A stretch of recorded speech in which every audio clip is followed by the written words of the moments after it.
5 buku di atas meja, diambil satu dan baca. Jadi tinggal 4 sahaja. Siapa lagi nak baca?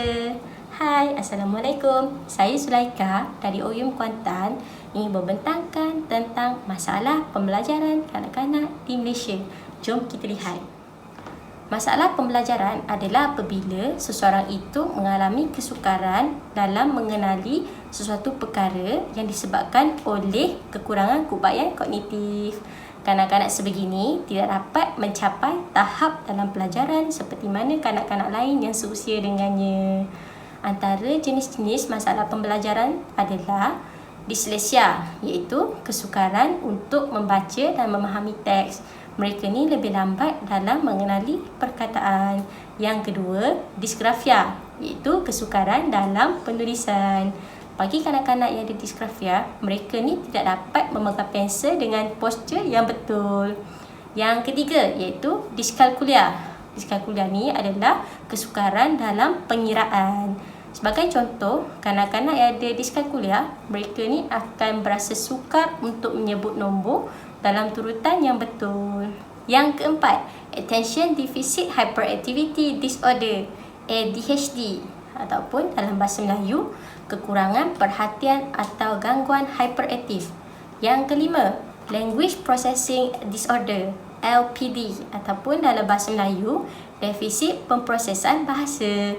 Kanak-kanak yang ada LPD ni, mereka akan berasa malu untuk mengekspresikan perasaan mereka di halayak ramai. Untuk menyelesaikan masalah pembelajaran kanak-kanak ini, saya menggunakan gambar rajah sebab dan akibat untuk mengkategorikan kemungkinan faktor bagi masalah pembelajaran kanak-kanak.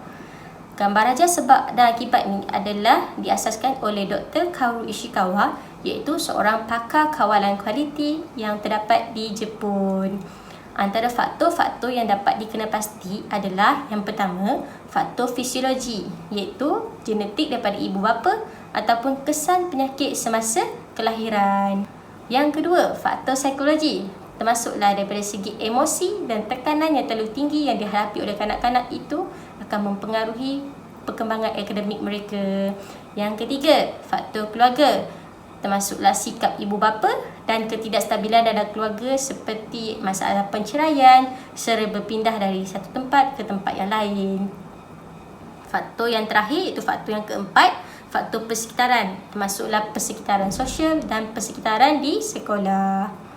Antara langkah-langkah yang boleh diambil untuk mengatasi masalah pembelajaran kanak-kanak ini adalah melakukan intervensi awal, iaitu teknik pengajaran secara intensif. Selain itu, penggunaan teknologi juga perlu untuk membantu kanak-kanak yang ada disleksia, disgrafia dan diskalkulia.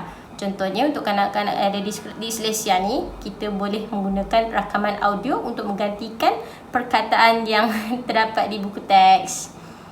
Yang kedua adalah sokongan daripada ibu bapa untuk membantu kanak-kanak tu. Ibu bapa ni perlu meletakkan pengharapan yang realistik supaya tidak membebani kemampuan anak-anak mereka.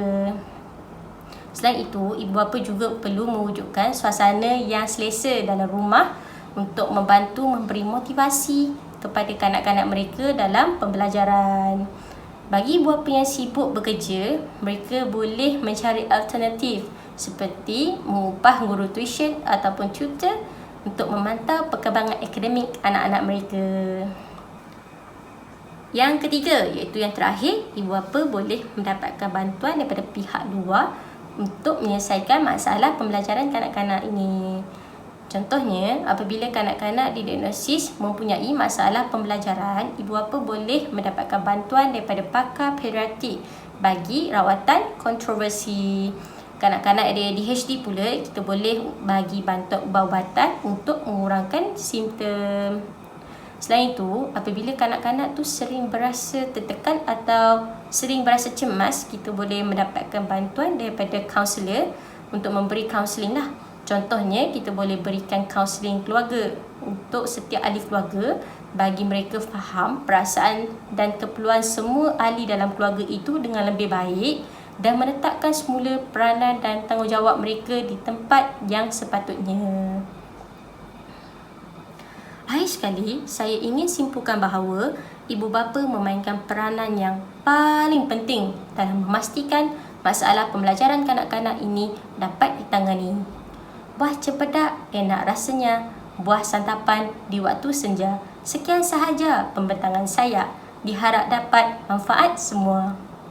Sesungguhnya yang baik itu datang daripada Allah Subhanahu Wa Taala dan yang buruk itu adalah daripada kelemahan diri saya sendiri. Wabillahi taufik wa hidayah. Assalamualaikum warahmatullahi wabarakatuh.